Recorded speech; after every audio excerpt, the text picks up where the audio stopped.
Estamos de volta depois do nosso break de comerciais e vamos falar agora da Copa do Brasil. Copa do Brasil que teve aí o seu grande desfecho das suas semifinais na última quarta-feira. Tivemos Fluminense e Palmeiras na Allianz Parque. Eu, infelizmente, meu Fluminense se despediu da competição. O Palmeiras segue a próxima fase, vai à final para fazer o clássico contra o Santos, que nós também tivemos o Sansão e estamos mostrando aí os gols para você. A zaga do Fluminense deu muita bobeira nesse primeiro gol do Lucas Barros. O Fluminense o time saía da defesa para o ataque, mas alguns ainda ficaram ali, saíram muito atabalhoado. O Fluminense não conseguiu sair com a qualidade de sempre. E o Lucas Barros um jogador acabou surpreendendo o costado da zaga do Fluminense, rolando para o Barros. E aí o pênalti tão polêmico em que a gente comentava, cometido pelo Wellington Silva, foi uma falta na meia-lua da grande área que o Diego Cavalieri acabou pegando. E o Marlon cometeu uma falha aí, que realmente não é uma falha que o Marlon costuma cometer.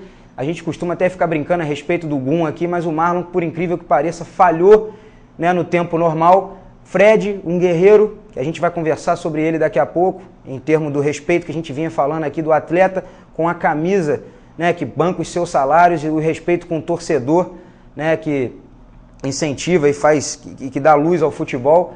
E aí fomos para a disputa de pênalti. O Fluminense tinha vencido a primeira partida por 2-1, o Palmeiras devolveu o placar e nos pênaltis o Gum e infelizmente o garoto Gustavo Scarpa, que vinha fazendo uma boa partida, um garoto de muita personalidade, também acabou perdendo. O Jean bateu aí muito bem. Os cobradores do Palmeiras bateram realmente todos os pênaltis com muita tranquilidade. Achei que o Eduardo Batista pecou, porque chegou uma informação para nós, exatamente a batida do Gustavo Scarpa, a gente pode ver agora, bateu muito nervoso, inclusive acabou escorregando ali depois de executar a cobrança. E o Fernando Praz acabou pegando essa batida de meia altura, realmente para o goleiro favorece muito.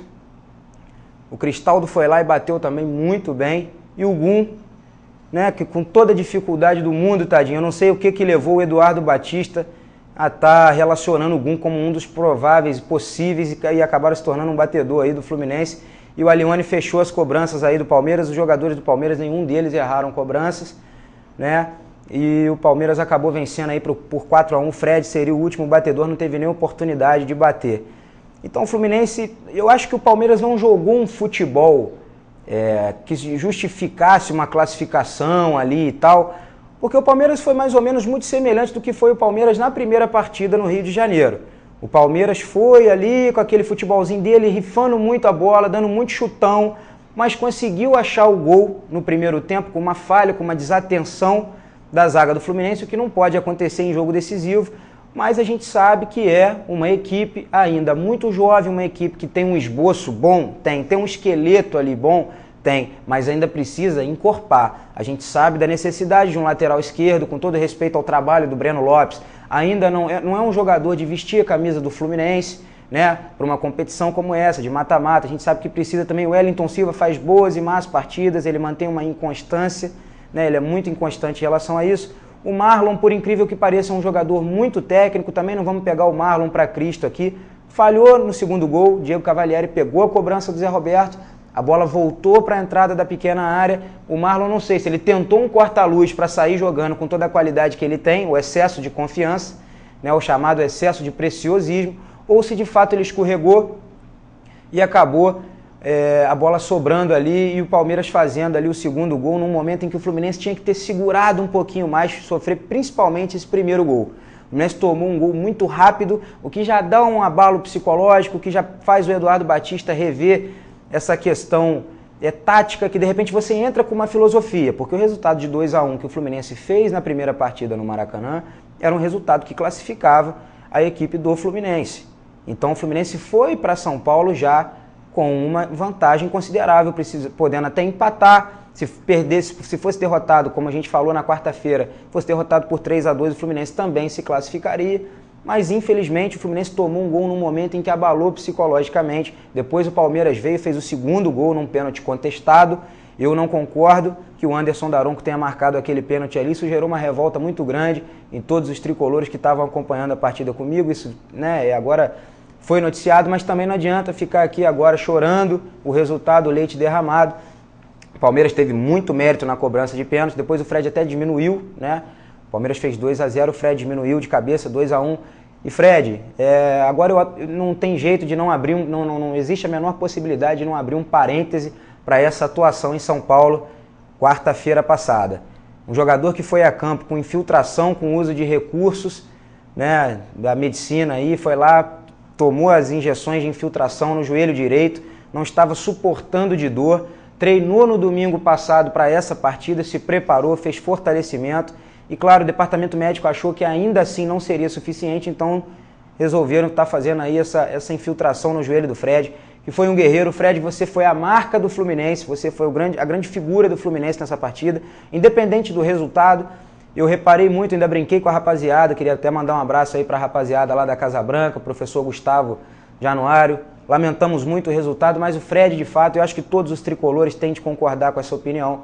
O Fred é um jogador que no final da partida ele estava com o uniforme todo sujo, né? Porque choveu em São Paulo e ele é muito lutador, ele é brigador, ele é muito caçado em campo. Ele inclusive teve um probleminha com o Jackson, zagueiro do Palmeiras, que deu uma gravata nele logo no começo da partida e ele foi para dentro já para se impor. E eu quero parabenizar você, Fred, pelo seu comprometimento com essa instituição centenária que é o Fluminense. Ainda assim você conseguiu, guardou lá o seu golzinho, diminuiu, teve a oportunidade na última bola da partida, na última bola do jogo, caiu no pé do Fred, mas a gente sabia que ele não estava 100% da sua condição física. Todos os lances em que o Fred participou, na hora dele recompor, voltar a sair do impedimento e voltar ali para recompor, fechar ali a saída do Palmeiras, ele dava uma olhada para o banco e se queixava de dor, aquela coisa toda, e aguentou pelos 90 minutos e ainda se colocou à disposição para bater o pênalti, né? Acreditando na classificação que seria a heróica do Fluminense. E você, mais uma vez, Fred, se consolidaria ainda mais como um dos grandes ídolos da história do Fluminense. Parabéns pelo grande trabalho que você fez. A gente lamenta muito o Eduardo Batista não ter treinado pênaltis. Essa informação chegou antes das cobranças de pênalti. O Eduardo não treinou cobranças de pênalti. O Palmeiras treinou as cobranças de pênalti durante a semana e a gente sabe que isso, tudo bem, tem todo um estado de espírito, tem muita gente que vê as cobranças de pênalti como loteria, mas ainda assim eu acho válido você perder um tempinho ali pós-treino para estar preparando os goleiros, para estar preparando os batedores, porque você vê que o Gum bateu sem tato nenhum, sem trejeito nenhum. Gustavo Scarpa eu acho até que sentiu o nervosismo da partida e aí acabou batendo aquela cobrança de meia altura que o Fernando Praz acabou pegando.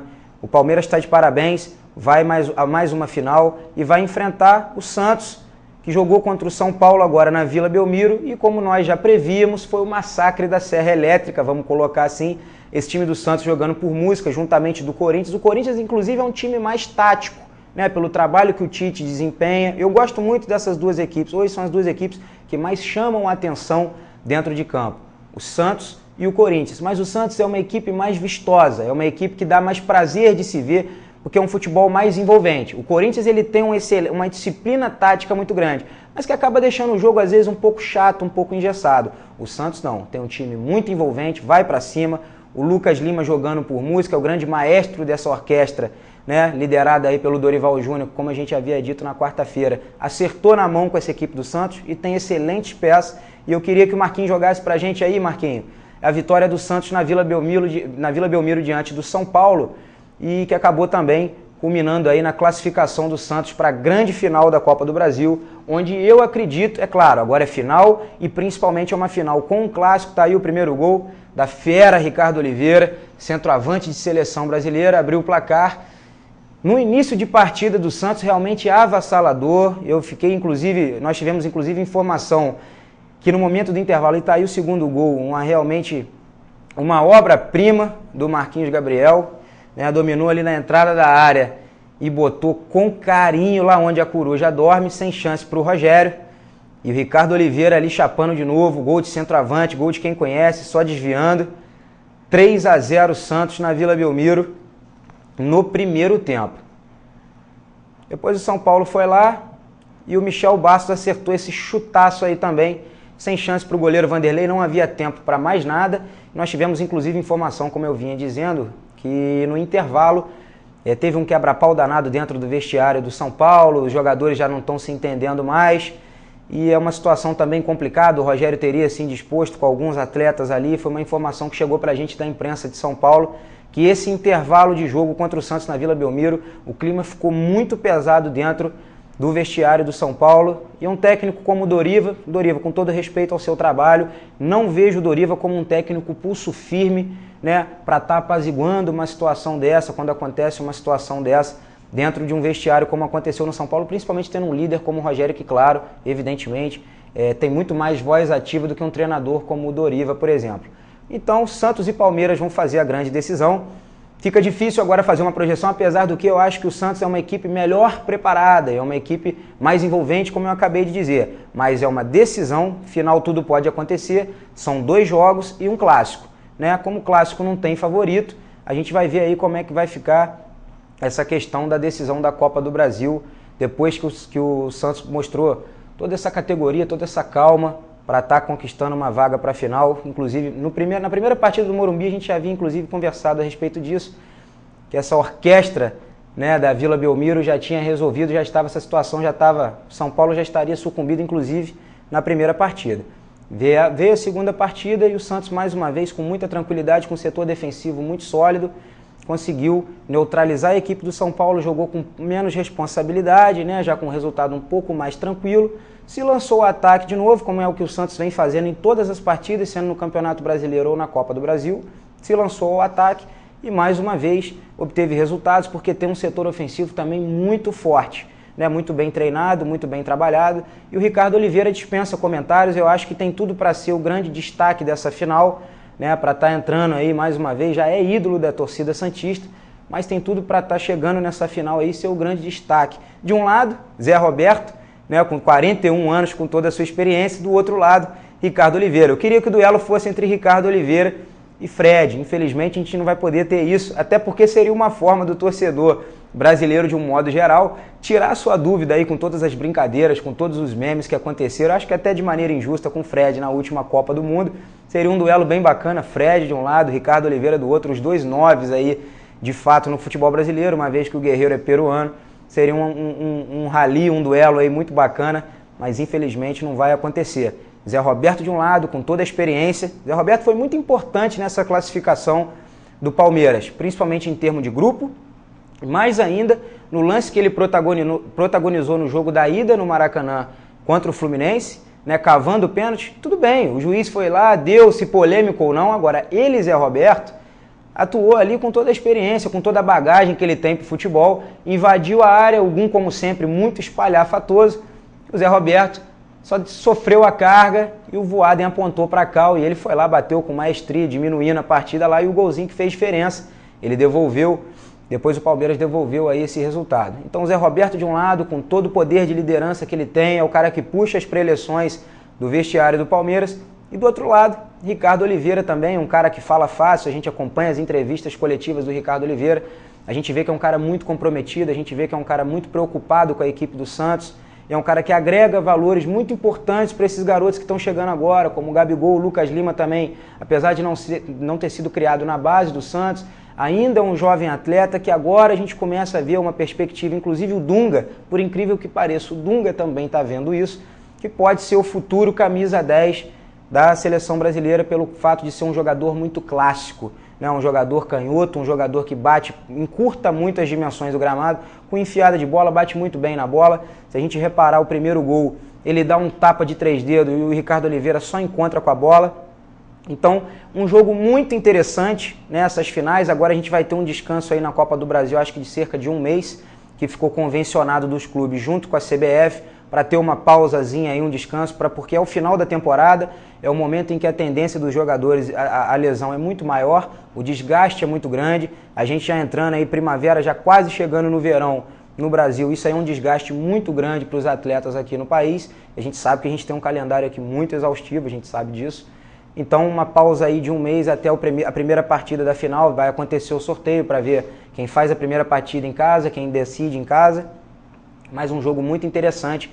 Eu ainda acredito que o Santos seja campeão, apesar de que final não dá para fazer nenhum tipo de projeção e uma final com clássico é mais complicado ainda. Mas analisando as duas equipes e pelo fato de eu ter enfrentado, eu como tricolor, ter enfrentado o Palmeiras nas 2 últimas partidas, realmente eu não vejo o Palmeiras com esse futebol todo a ponto de estar justificando aí um título, mas tudo pode acontecer. Acabou eliminando o Fluminense, que jogou até melhor nas 2 partidas. Da mesma forma, que pode ser campeão, mas eu acredito que o Santos seja campeão para celebrar essa temporada do Lucas Lima, para celebrar esse profissionalismo, essa seriedade do Ricardo Oliveira e essa aparição do Gabigol, mais uma temporada do Gabigol muito bacana, um garoto jovem, e a gente tem que aqui também elucidar o trabalho dos treinadores.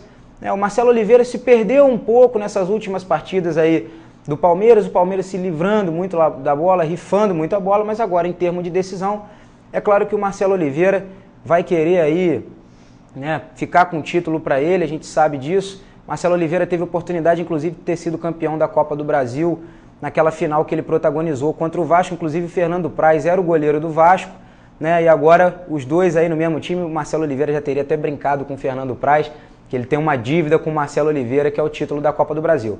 Então, Marcelo Oliveira, eu espero que você, para enfrentar essa equipe do Santos, você vai precisar trabalhar muito, acertar muito esse setor defensivo do Palmeiras, principalmente, e de repente dar mais uma priorizada no que foi esse ano de 2015 para o Palmeiras, muito útil, e uma forma em que o Palmeiras conseguiu muitos gols dessa forma, que foi a bola alta. Né? De repente está fazendo um trabalho aí específico em cima disso, para fechar a casinha ali, para tentar conter, né, esse tsunami de ataque que é essa equipe do Santos. Marcelo Oliveira vai ter todo esse trabalho, mas vai ter tempo para isso, priorizando agora totalmente a Copa do Brasil. As duas equipes, na verdade, agora vão priorizar totalmente a Copa do Brasil, porque não estão correndo mais nenhum tipo de risco no Campeonato Brasileiro, e o que vier a ser eliminado também já vai ficar ali com aquela gordurinha que a gente não sabe se pelo Campeonato Brasileiro vai estar conseguindo a vaga. Então os dois agora, com certeza, já estão com as frentes voltadas para a Copa do Brasil.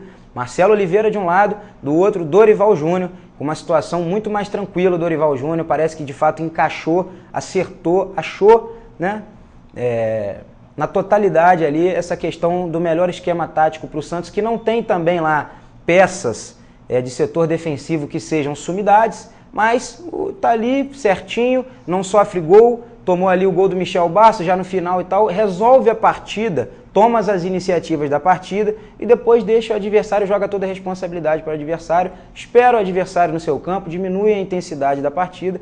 Essa é a equipe do Santos muito bem trabalhada pelo Dorival Júnior, essa grande final paulista, parabéns a Palmeiras, a Santos, e vamos ver aí quem vai ser o campeão para estar disputando a Libertadores no ano de 2016. Nós vamos para mais um break de comercial e daqui a pouquinho nós voltamos para fechar falando aí mais do futebol carioca, dos clubes carioca e da rodada do Campeonato Brasileiro. Voltamos já já.